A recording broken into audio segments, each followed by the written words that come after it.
Halo, Assalamualaikum warahmatullahi wabarakatuh. Mari kita belajar tentang dinamika atmosfer. Atmosfer berasal dari bahasa Yunani, yaitu atmos yang artinya uap air dan spaira yang artinya bola atau lingkaran. Nah, jadi atmosfer ini dapat diartikan sebagai lapisan udara yang melingkari bumi atau menyelubungi bumi. Apa saja komposisi di atmosfer? Nah, lapisan ini terdiri dari berbagai macam gas. Gas-gas tersebut adalah nitrogen. Gas ini yang paling banyak loh, sebanyak 78,08%. Nah, selebihnya ada oksigen, argon, karbon dioksida, neon, helium, ozon, hidrogen, kripton, metana, dan xenon. Selanjutnya, sifat-sifat atmosfer. Yang pertama adalah transparan. Jadi, atmosfer ini transparan terhadap beberapa bentuk radiasi. Yang kedua, elastis dan dinamis, yaitu dapat mengembang atau mengerut. Yang ketiga, tidak berwarna, tak berbau, dan tidak bisa dirasakan kecuali bentuk angin. Dan yang terakhir, memiliki berat sehingga dapat menimbulkan tekanan. Atmosfer ini sangat penting bagi bumi dan kehidupannya. Atmosfer berfungsi mengatur proses penerimaan panas sinar matahari. Jadi, sekitar 34% panas matahari kembali dipantulkan ke angkasa oleh atmosfer, awan, dan juga permukaan bumi.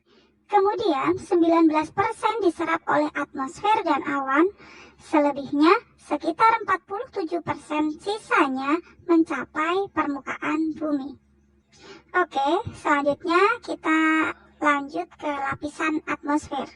Atmosfer ini terdiri dari beberapa lapisan, di antaranya ada troposfer, stratosfer, mesosfer, termosfer, dan yang paling terakhir adalah eksosfer. Baik, silahkan simak penjelasan lapisan atmosfer berikut. Yang pertama, lapisan troposfer.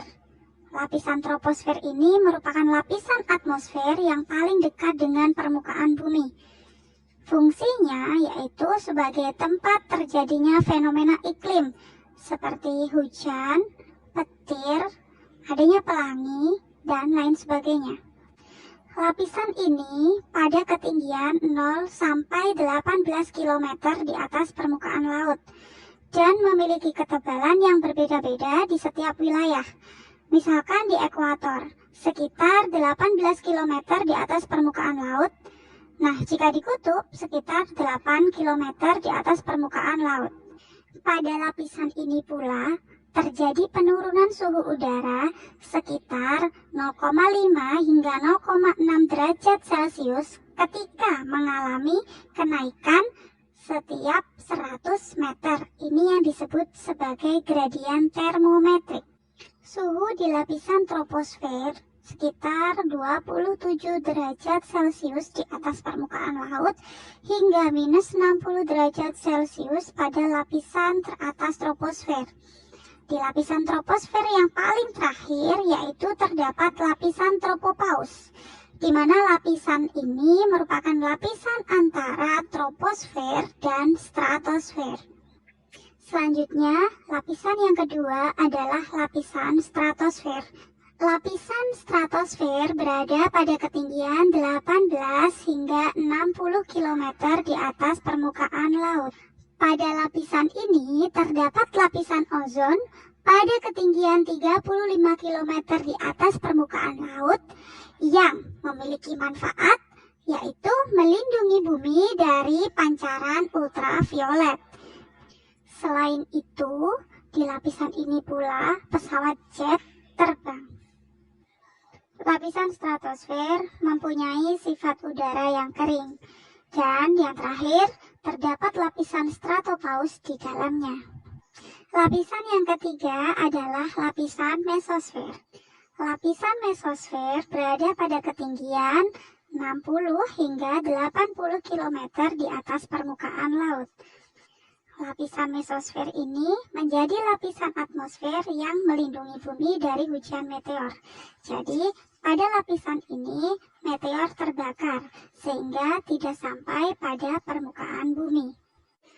Udara pada lapisan ini sangat panas disebabkan adanya pergeseran objek atau benda-benda yang datang. Hingga akhirnya benda-benda tersebut terbakar karena panas lapisan ini. Di lapisan mesosfer terdapat lapisan mesopaus, yaitu antara lapisan mesosfer dan termosfer. Oke, selanjutnya terdapat lapisan termosfer. Lapisan ini pada ketinggian 80 hingga 800 km di atas permukaan laut. Lapisan termosfer ini merupakan lapisan yang sangat panas hingga mencapai lebih dari 1000 derajat Celcius. Itulah sebabnya lapisan ini disebut dengan lapisan panas atau hot layer. Di lapisan termosfer ini terdapat lapisan ionosfer yang berfungsi sebagai penyebar gelombang radio dan komunikasi lainnya. Selain itu, terdapat pula kemunculan aurora, yaitu pita cahaya warna-warni yang ada di langit kutub utara dan kutub selatan. Nah, selanjutnya kita sampai pada lapisan yang paling atas, atau lapisan terakhir dari atmosfer, yaitu lapisan eksosfer. Lapisan eksosfer ini berada pada ketinggian sekitar 800 hingga 1000 km di atas permukaan laut. Nah, di lapisan eksosfer ini merupakan tempat terjadinya gerakan atom-atom secara tidak beraturan. Lapisan ini sangat panas, sering disebut sebagai ruang antar planet dan geostasioner karena merupakan batas terluar atmosfer yang membentang dan menyatu dengan angkasa luar. Lapisan eksosfer ini memiliki kandungan gas-gas atmosfer yang sangat rendah. Dan yang terakhir, lapisan ini memiliki gaya gravitasi yang sangat kecil karena berada di bagian paling luar dari bumi. Nah, itu tadi beberapa lapisan yang ada di atmosfer, serta ciri dan fungsinya masing-masing lapisan atmosfer. Selanjutnya, gejala optik di atmosfer. Ada beberapa gejala optik di atmosfer. Yang pertama, fata morgana. Fata morgana adalah ilusi optik yang dihasilkan dari pembiasan cahaya melalui kepadatan yang berbeda. Selanjutnya ada aurora. Aurora ini merupakan pita cahaya warna-warni yang terdapat di langit kutub utara dan kutub selatan. Fenomena ini terjadi karena interaksi antara gelombang elektromagnetik matahari dan medan magnet bumi. Aurora di kutub utara disebut aurora borealis, sedangkan yang di selatan disebut aurora australis. Selanjutnya ada pelangi.